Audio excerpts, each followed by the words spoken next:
반갑습니다. 락터 이재준입니다.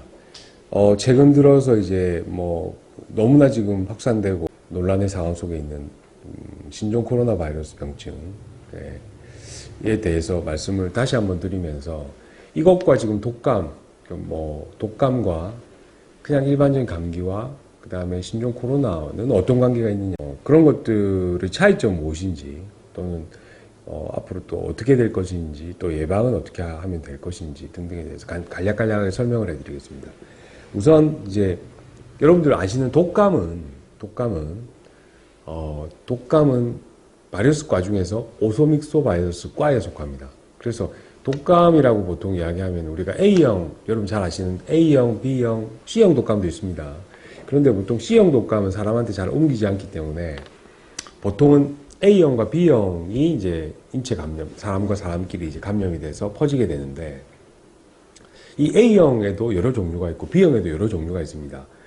A형이 주로 이제 겨울철에 많이 도는 독감의 원인이 되기도 하죠. 그런데 우리가 독감 예방 접종을 하면 A에서 생길 수 있는 독감의 종류 중에서 한 두 가지, B형에 생길 수 있는 독감의 종류 중에서 한 가지를 보태면은 세 가지가 되죠. 그래서 3가가 되고, A형 두 가지, B형 두 가지가 합쳐져서 4개가 되면 이제 4가가 되는 거죠. 그렇게 해서 우리가 접종을 하는데, 사실 A형만 제가 분류를 나눠보면, A형의 분류를 어떻게 나누냐 하면은, N과, H로 나눕니다. 그럼 N하고 H가 뭐냐? N하고 H는 그 바이러스의 표면에 붙어 있는 항원이라고 생각하시면 됩니다. 근데, H는 뭐냐면은, 우리 몸에 침투할 때 필요한, 항원이고, 그러니까 이게 있어야지 우리 몸에 부착이 되는, 침투가 되는 거죠, 바이러스가. N은 빠져나올 때 필요한 그런 항원이죠. 그래서 들어갔다가 증식이 해서 빠져나와야지 이제 퍼지는 거니까. 그 종류가, H 같은 경우는 18가지. 그 다음에 N 같은 경우는 11가지가 있습니다. 그래서 여러분 산술적으로 생각해 봐도 총 바이러스의 개수 A형 타입만 하더라도, 뭐 예를 들어서 H1N1, H1N2, 뭐 이렇게 계산을 하더라도 실제로 18 곱하기 11이 되니까 엄청난 숫자가 되는 거죠. 그런데 겨울철마다 도는 독감들의 대부분의 아형들이 뭐 굉장히 다양하게 나오는 거 아니고 몇 가지 종류가 정해져 있습니다. 그래서 제일 많이 도는 게 H1N1이라는 독감 바이러스 A형의 아형이죠. 그런데 문제는 다 같이 H1N1이라 하더라도 거기에서 또 약간 이렇게 변형이 올 수 있습니다. 그러니까 A형 타입만 하더라도 무수히 많은 바이러스가 있는 거죠. 그래서 우리가 겨울철에 3가, 4가 갖고 그러면 예방이 되느냐? 사실 예방을 100% 할 수는 없습니다. 왜냐하면 우리가 예상했던, 또는 시뮬레이션을 돌려서 또 제약회사에서 올해는 이 바이러스가 돌 거다라고 생각을 하고 만든 3가나 4가의 바이러스를 벗어나게 되면 사실 다른 바이러스가 오면은 이 독감 예방접종이 무용지물이 될 수도 있습니다. 그래서 그렇다고 해서 독감 예방접종을 안 하시면 안 되고, 그나마 제일 가능성이 높은 바이러스를 뽑아서 우리가 만든 예방접종이기 때문에 꼭 하시는 게 맞고, 독감 예방접종을 아직 안 하셨다면 지금이라도 늦지 않고 지금이라도 독감 예방접종을 하시는 게 맞습니다. 그럼 A형, B형 독감 말고 그러면 코로나, 지금 막 돌고 있는 코로나는 무엇이냐? 코로나는 사실 독감 바이러스, 즉 오소믹소 바이러스과에 속하는 바이러스가 아니라 코로나 바이러스라는 바이러스 종류가 따로 있습니다. 중국에 생긴 우한 폐렴을 일으키는 신종 코로나는 왜 그렇게 강력하게 퍼지고 사람이 그렇게 많이 죽었느냐라고 이야기를 하시는데, 간혹 그 코로나 바이러스가 변종이 일어나는 경우가 있습니다. 이게 보통 이제 인체에서 인체로의 어떤 숙주를 가지고 왔다 갔다 하는 경우가 아닌 동물, 포유류나 다른 동물들을 통해서 어떤 바이러스가 이렇게 변형이 올 수 있습니다. 왜냐하면 그 바이러스는 그 몸에 들어가서 그 몸의 숙주의 어떤 DNA를 일부를 가지고 나올 수 있거든요. 그래서 일부 DNA의 변형이 오면서 조금 더 강력한 어떤 흡착력이나 또는 강력한 전파력을, 번식력을 가진 바이러스로 새롭게 탄생할 수 있는 것이죠. 그래서 이 신종 코로나 바이러스는 아마도 그런 어떤 숙주, 사람 이외의 다른 숙주의 몸에 들어가서 거기에 있는 그 숙주의 DNA 일부를 자기가 가지고 자기 몸을 만든 다음에 그것이 인체에 들어오면서 조금 더 강력한 힘을 발휘하지 않았나, 이렇게 의사들이 추측을 하고 있습니다. 어쨌든 지금 제가 설명드렸던 그러면 오소믹소 바이러스과의 우리가 독감을 일으키는 바이러스, 우리가 흔히 이야기하는 신종 플루라고 이야기하는 스페인 독감이라고 1918년에서 19년 사이에 굉장히 유행을 했었죠. 그때 추정치는 거의 전 세계 인구 1억 정도가 이 스페인 독감으로 죽었다라는 통계도 있습니다.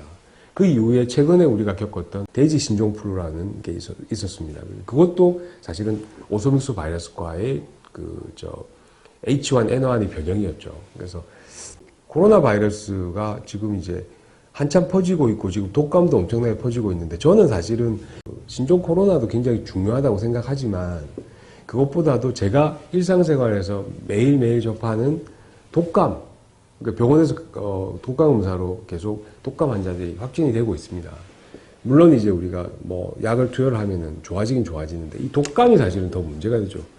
그 미국에 며칠 전에 난 통계를 보니까 미국 질병관리본부에서 올 겨울 2020년도 겨울에 미국에서 독감에 의해서 사망한 사람들의 숫자를 12,000명, 현재까지 12,000명으로 통계를 작성해서 냈습니다. 여러분들 잘 이해가 안 되실 건데 독감으로 12,000명이 왜 그렇게 많이 죽었지? 라고 이야기를 하실지 모르지만 저희 나라에서도 마찬가지로 1년 동안에 또 겨울철을 지나가면서 독감이 유행할 때는 사실 많은 분들이 돌아가십니다. 예를 들어서 중환자실에 계신 분들이 갑자기 폐가 나빠져서 뭔가 안 좋아져서 이제 폐혈증이나 폐렴으로 사망을 하셨다라고 하면 대부분 그런 것들은 세균에 의한 것도 있지만은 독감 바이러스에 의한 폐질환일 가능성이 높습니다. 그러니까 직접적인 원인이 독감 바이러스죠. 그런데 그런 것들이 이제 해마다 이제 반복이 되기 때문에 우리가 통계상으로 정확하게 이제 분류도 하지 않고 잡지도 않지만 어쨌든 간에 저희 나라에서도 추정적으로 봤을 때는 한 해 겨울을 지나면서 한 몇천 명 정도는 독감 바이러스에 의해서 사망한다라고 생각이 되어집니다. 그래서 신종 코로나나 독감 바이러스나 어쨌든 이런 것들을 예방하기 위해서는 어떻게 하셔야 되느냐. 여러분들 너무 이제 잘 아셔서 마스크 낀다. 기침 예절, 그 다음에 손 자주 씻는다. 등등 여러 가지 많지만은 이제 제일 중요한 거 한 가지를 조금 더 이야기해드리면 마스크를 보통 실외에서 막 착용을 열심히 하고 계시다가 실내로 들어오면서 마스크를 벗으시는 분들이 있거든요. 근데 실제로는 사람과 사람 사이 간격이 중요하기 때문에 실내에 사람들이 밀집된 장소로 들어올 때는 마스크를 꼭 더 끼셔야 됩니다. 근데 그 반대로 밖을 나가실 때는 마스크를 열심히 끼시다가 실내로 들어오면서 마스크를 벗어버리시는 분들이 있거든요. 그런 점 조금 참조해 주시고 보통 날씨가 조금 따뜻해지면은 독감 바이러스든지 신종 코로나든지 대부분 다 조금 좋아진다, 이제 사라질 것이다. 과학자들이나 의사들이 그렇게 예측을 합니다. 근데 그렇게 예측하는 데는 몇 가지 이유가 있습니다. 예를 들어서 3월과 4월 이제 꽃 피는 계절이 돌아오고 날씨가 따뜻해지면 사람들이 야외 활동이 늘어납니다. 즉 밀폐된 공간보다 바깥 야외에서 이제 움직이는 시간이 많아지는데 그럴 때는 아무래도 실내보다는 실내가 사람과 사람 사이 간격이 떨어지게 되죠. 그래서 이 바이러스, 독감 바이러스나 코로나 바이러스들의 전파 능력이 조금 떨어진다. 두 번째는 건조할 때 비말이 멀리 날아갑니다. 약간 겨울철이 아무래도 밀집되어 있는 장소에 또 비말도 멀리 날아가고 하니까 확실히 퍼질 가능성이 높겠죠. 얼마 전에 일본 선적의 어떤 굉장히 큰 유람선 안에서 지금도 계속해서 이제 신종 코로나 환자들이 계속 나오고 있는 이유, 그 밀폐된 환경 때문인 것도 아마 연관이 있을 겁니다. 그래서 실내가 너무 건조하다 그러면 약간 가습기 같은 거를 조금 돌려주시는 것도 사실은 조금 도움이 됩니다. 신종 코로나 독감 예방에. 그리고 날씨가 따뜻해지면 이 코 쪽으로 가는 혈관들이 확장하게 되죠. 이렇게 확장을 하게 되면 아무래도 그쪽으로 가는 면역세포들이 활발하게 이제 코 쪽으로 가게 되고 코로 들어온 여러 가지 독감이나 코로나 바이러스들을 이 면역세포들이 잡아먹거나 처치할 수 있는 가능성이 높아지기 때문에 그래서 날씨가 조금 따뜻해지면은 아무래도 사람의 면역이 조금 올라간다.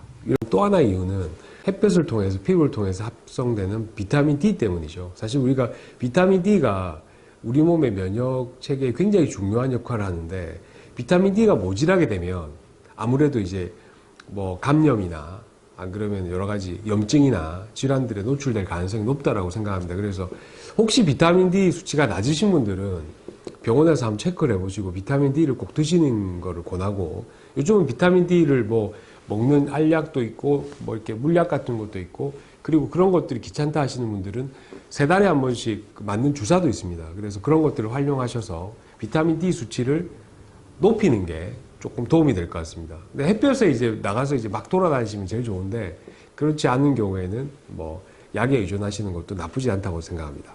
그래서 저런 이유 때문에 뭐 이제 날씨가 조금 따뜻해지면은 좀 사그라들지 않겠는가, 그렇게 우리가 좋은 예상을 해봅니다. 그리고 마지막으로 제가 한 가지만 더 말씀드리면, 우리 몸의 면역을 증강시킬 수 있는 여러 가지 방법들이 많습니다. 여러분들 뭐 각각 개개인이 많은 것들을 가지고 계실 거예요. 운동 열심히 한다, 충분한 휴식을 취한다, 그 다음에 뭐 홍삼이나 이런 여러 가지 뭐 그 면역 강화를 위한 어떤 그런 성분들의 건강보조식품이나 약 같은 걸 드신다.